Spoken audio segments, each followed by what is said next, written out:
जालिम के आगे कभी ना झुके तुम, इन तूफानों में कभी ना रुके तुम, इन मजलूमों की बनी आवाज। एसडीपीआई जिंदाबाद।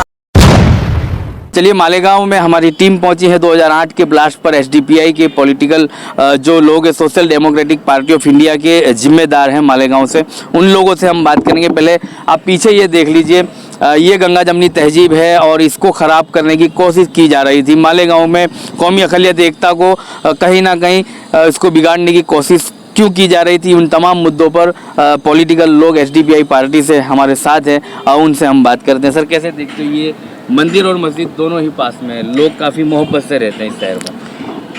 देखिए, मैं आपके चैनल के ज़रिए बताना चाहता हूँ कि मुल्क हिंदुस्तान 1947 को आज़ाद हुआ था, मगर मालेगांव शहर इससे कुछ वक्त पहले आज़ाद हो गया था।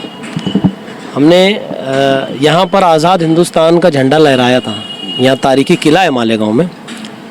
तो बोलने का मतलब ये है कि ये हिंदू, मुस्लिम, सिख, ईसाई, ये तमाम मज़हब के मानने वालों का शहर है। ये और बात है कि यहाँ पे अक्सरियत में मुसलमान हैं और बिल्कुल भी गंगा जमनी तहजीब जो अभी आपने कहा, इसकी एक मिसाल है हमारा शहर। हमारे शहर में दंगे हुए, ब्लास्ट हुए, मगर आप तारीख उठाकर देख लें कि हिंदू मुसलमान के बीच में दंगे कभी नहीं हुए। मालेगांव शहर में अगर मुस्लिम कम्युनिटी का किसी से झगड़ा हुआ तो कुछ ना समझी की वजह से डिपार्टमेंट से, पुलिस डिपार्टमेंट से हुआ। हिंदू मुस्लिम फसाद यहाँ कभी नहीं हुआ। आप मेरे पीछे जो बैकग्राउंड देख रहे हैं, यहाँ अगर एक बड़ी मस्जिद है तो उसके बाजू में एक बड़ा मंदिर भी है। जब मस्जिद बन रही थी तो कुछ लोगों का ये कहना था कि इतनी बड़ी मस्जिद मत बनाओ, कुछ लोगों ने इस पर ऑब्जेक्शन लिया। तो जो सेकुलर हिंदू हैं उन्होंने क्या कहा पता है आपको? उन्होंने कहा कि सवाल छोटे और बड़ी मस्जिद बनाने का नहीं है, सवाल ये है कि हमारा शहर कैसे खूबसूरत होगा मुसलमान और हिंदू के नाम से। ये उसकी मिसाल है। पूरे मुल्क में अगर हम देखें तो पूरे मुल्क में कहीं भी हमारे शहर में एक मस्जिद और मंदिर ऐसा भी है जिनकी एक दीवार है, वो एक दीवार हिंदू और मुस्लिम की है, एक तरफ मस्जिद और एक तरफ मंदिर है। ये पूरे मुल्क में आपको कहीं देखने नहीं मिलेगा, सिर्फ सिवाय मालेगांव के। और वहाँ पे आज तक कभी कोई विवाद नहीं हुआ।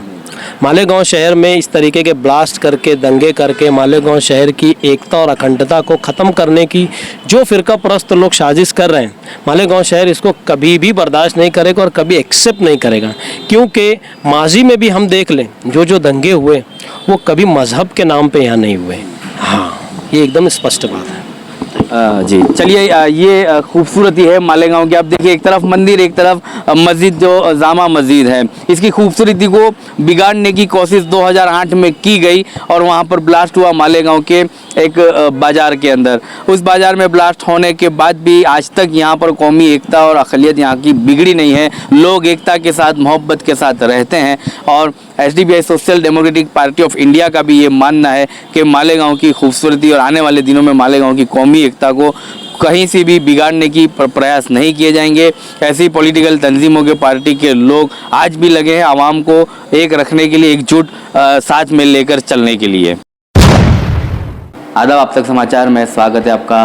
महाराष्ट्र के मालेगांव ब्लास्ट को लेकर लोगों में यही चर्चा है कि जिस किसी के साथ ये अन्याय हुआ, जिनके लोगों ने अपने परिवारजनों को गुमाया, इन्हें न्याय कब मिलेगा? जब ये लोग निर्दोष थे तो फिर असल गुनहगार कौन है, उनको सामने लाना चाहिए। तो ये आवाज़ सिर्फ मालेगांव की आवाम नहीं बल्कि तमाम पॉलिटिकल पार्टी और कुछ तंजीमें भी इस जो है मामले में जुड़ी है। आज हमारी टीम एसडीपीआई के जिम्मेदारों से बात करना ही है। एसडीपीआई के लोगों का ये कहना है और उनका ये मानना है कि आने वाले दिनों में इस तरह के मामले में पीड़ितों को न्याय मिलना चाहिए और उसके लिए एसडीपीआई हर हमेशा उनके साथ खड़ी है, मालेगांव के आवाम के साथ, और उनके लिए आवाज़ कंधे से कंधा मिलाकर उठा रही है। स्टेट सेक्रेटरी से अभी हम बात करते हैं कि सर, कैसे देखते हैं इस मामले को? आपकी पूरी टीम लगी हुई है और पीड़ितों से भी मिलते हैं और अधिकारियों से भी आप बात करते हैं। देखिए, 2008 में भिक्खू चौक इलाका मालेगांव में जो पड़ता है, यहाँ पे कुछ फ़िरका परस्तों के ज़रिए ब्लास्ट हुआ। जिस वक्त ब्लास्ट हुआ उस वक्त रमज़ान महीना था और ईद का वक्त बिल्कुल करीब था। रात में तरावी के बाद लोग मस्जिदों से नमाज पढ़कर, जिस इलाके में ये ब्लास्ट हुआ वहाँ पे काफ़ी होटलें वगैरह हैं, वहाँ पे लोग चाय नाश्ते के लिए जमा होते हैं। तो उस वक्त ये ब्लास्ट हुआ। जिस वक्त ब्लास्ट हुआ, इस ब्लास्ट में 6 लोग शहीद हुए, अपनी जानों को जो गंवाए, और करीब 101 लोग इसके अंदर ज़ख्मी हुए। आज हम देख रहे हैं कि 31 जुलाई के दिन एक फ़ैसला आता है NIA कोर्ट की जानिब से। वो ये फ़ैसला करते हैं कि भाई नाकाफ़ी सबूतों की बिना पर जो जिनके ऊपर एलिगेशन था, जिनके ऊपर इल्ज़ाम था, जो लोग मुलजिम थे, इनको बरी कर दिया कोर्ट के ज़रिए। तो एक स्पष्ट हमारे सामने बड़ा सवाल ये खड़ा हो जाता है कि अगर 6 लोगों को मौत के घाट उतारना प्लस 101 लोगों को ज़ख्मी करना, ये एलिगेशन लगाने वालों को नाकाफ़ी सबूतों की बिना पर बरी कर देना, तो फिर एक बड़ा सवाल ये है कि फिर आखिर ये ब्लास्ट किया किसने? ये आसमान से किसी ने किया, ज़मीन फाड़ के बम निकल गया? इसमें तो बहुत सारे मीम्स भी बन रहे हैं अभी कि भाई ये क्या, कैसा एक सवाल खड़ा हो गया हमारे सामने। क्योंकि आज जो लोग 17 साल से इंसाफ के लिए जो लोग शहीद हुए, इसके अंदर जो लोग अपना जान गंवा बैठे या जो लोग ज़ख्मी हुए थे, इनके जो घर के लोग हैं इंसाफ को तरस रहे थे। अभी हमने माजी में देखा, कुछ दिन पहले मुंबई लोकल ट्रेन ब्लास्ट का फैसला आया, उसके अंदर बहुत सारे मुस्लिम जो है बेगुनाह सलाखों के पीछे थे गुज़िश्ता कई सालों से। मैं समझता हूँ कि एक दहाई उन लोगों ने जेल के अंदर बिता दी। एक फ़ैसला आता है कि भाई ये बरी। महाराष्ट्र के सो कॉल्ड सेकुलर पार्टीज़ के नेताओं के तरफ से बयान आता है कि राज्य सरकार और केंद्र सरकार को इसकी अपील सर्वोच्च न्यायालय में करना चाहिए। कितनी शर्म की बात है, जो पार्टियों का अस्तित्व सेकुलर वोटों के ऊपर और बिलखुसूस मुसलमानों पर डिपेंड है, मुसलमानों के ताल्लुक से इतना बड़ा जो दुर्व्यवहार हो जाने के बाद ये बयान आता है कि आपको सुप्रीम कोर्ट जाना चाहिए। ठीक है, वो एक रूल के अंदर है, जा सकते हैं। क्या इस वक्त भी सो कॉल्ड सेकुलर पार्टीज़ यही बयान देंगे क्या? ये हमारा सवाल है। बड़ी बड़ी सेकुलर पार्टियां हैं ना महाराष्ट्र में, अब इनका स्टैंड क्या होगा? जिस वक्त ये बयान दिया गया था कि राज्य सरकार को और केंद्र सरकार को सुप्रीम कोर्ट जाना चाहिए, वो बयान देने वाली कौन? वर्षा गायकवाड़। आपको पता होगा कि उनका प्रचार करने मुंबई में कौन आया था? एक बड़ा चेहरा इमरान प्रतापगढ़ी साहब आए थे। मेरा सवाल है डायरेक्ट कि आप इन जो मजलूम लोग जिनको कोर्ट ने बरी किया, इस पर आपका क्या स्टैंड, आपकी पार्टी के जिम्मेदारान का क्या स्टैंड है? ये तो हमको दिख गया। आपका क्या स्टैंड है? आप बड़ी बड़ी शेर व शायरी करके लोगों को जज्बाती कर उनके वोट ले लेते हैं। ऐसे वक्त में आप कहाँ हैं? तो सबसे पहले तो हम इसके अंदर यही कहना चाहेंगे कि जितनी भी मिली तंजीमें हैं या जो लोग हाई कोर्ट सुप्रीम इसको चैलेंज करने आगे उच्च न्यायालय या सर्वोच्च न्यायालय में जाना चाह रहे हैं, हमारी अपनी भी इंटरनल पॉलिटिकल जो हमारी पार्टी है, हमारा डिस्कशन चल रहा है कि इसको कैसे हम इंसाफ की तरफ ले जा सकते हैं मालेगांव ब्लास्ट इशू को। तो हमारा यही है कि इसके अंदर जो उच्च न्यायालय और सर्वोच्च न्यायालय है, यहाँ पर जाकर अपील करना चाहिए और जो असल मुजरिम हैं इनको जेलों की सलाखों के पीछे डालना बहुत ज़रूरी है। क्योंकि माजी में देखिए 90s के दशक में पासपोर्ट ऑफिस के बाहर मुंबई में एक ब्लास्ट होता है। वहाँ पर एक वैन के अंदर जिस जगह बॉम्ब फटा वो वैन के अंदर था, मारुति वैन। जब उसकी इंक्वायरी की गई तो वो वैन जो है किसी रुबीना मेमन के नाम पे थी। आपको पता होगा कि वो लेडी आज भी जेल की सलाखों में है। मालेगांव में जो ब्लास्ट हुआ था LML बाइक थी शायद वो, और वो साध्वी प्रज्ञा सिंह ठाकुर के नाम पे थी। ATS ने जो चार्जशीट फाइल की थी उसके अंदर स्पष्ट तरीके से चीज़ को लाया गया था। शहीद हेमंत करकरे ने उस वक्त भगवा आतंकवाद का चेहरा पूरी दुनिया के सामने बेनकाब करने की कोशिश की थी। हम सलाम करते हैं उनको, वो शहीद हो गए। मगर उसके बाद जब ये ATS से मामला जब आगे बढ़ा और NIA को सौंपा गया तो आपको पता होगा कि जो चार्जशीट थी इसको दरकिनार करके इसके एविडेंस, हमारा तो स्पष्ट आरोप है कि इसके एविडेंस को मिटाया गया। वो LML फ्रीडम का जो चेसी नंबर था इसको मिटाया गया। जब इसकी इंक्वायरी की गई तो वो जो RC बुक पे नाम निकला वो साध्वी प्रज्ञा सिंह ठाकुर का निकला।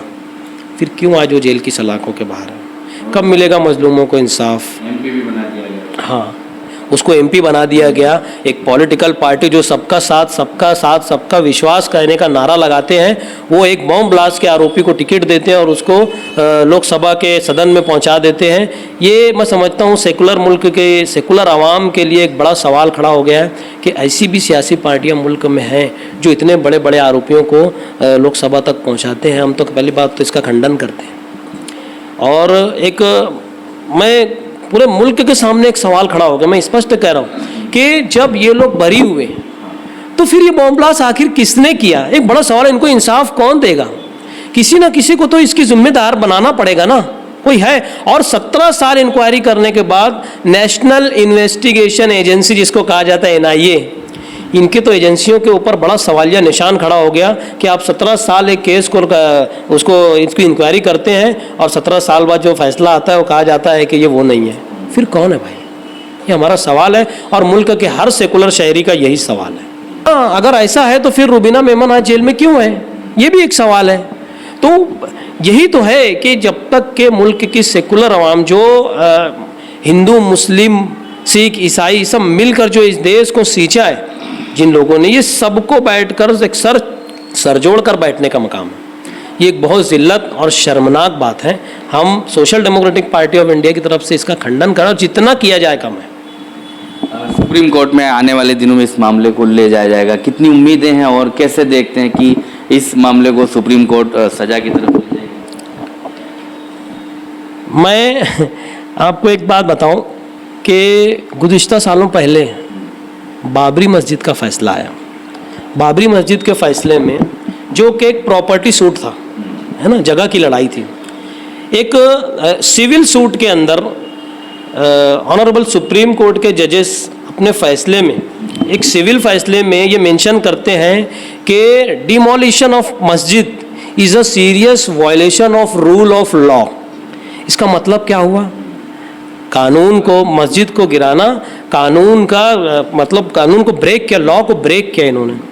तो हमारा एक सवाल है कि मस्जिद गिराने जिन लोगों ने गिराए वो लोग कहाँ हैं आज? उनके ऊपर क्रिमिनल प्रोसीडिंग चला के उनको जेलों में क्यों नहीं डाला गया?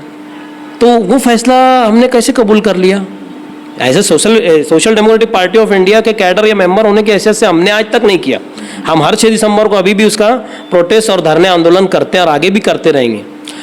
अब ये बताइए कि वो मस्जिद गिराने वाले लोग आज भी बाहर हैं, ये बम ब्लास्ट करने वाले लोग भी बरी हो गए। सुप्रीम कोर्ट के जजेस फैसला देने के बाद हम देखते हैं किसी को राज्यसभा मिल गया, किसी को लोकसभा मिल गया, किसी को और कुछ मिल गया।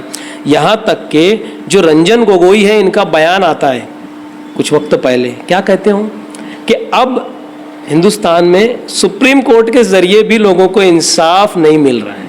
ये कौन कह रहा है? रंजन गोगोई साहब कह रहे हैं, सुप्रीम कोर्ट के जज। तो एक बहुत शर्मनाक बात है हमारे लिए, तमाम शहरियों के लिए, पूरे मुल्क के शहरियों के लिए बहुत शर्मनाक बात है कि इतने बड़े बड़े हादसात होने के बाद भी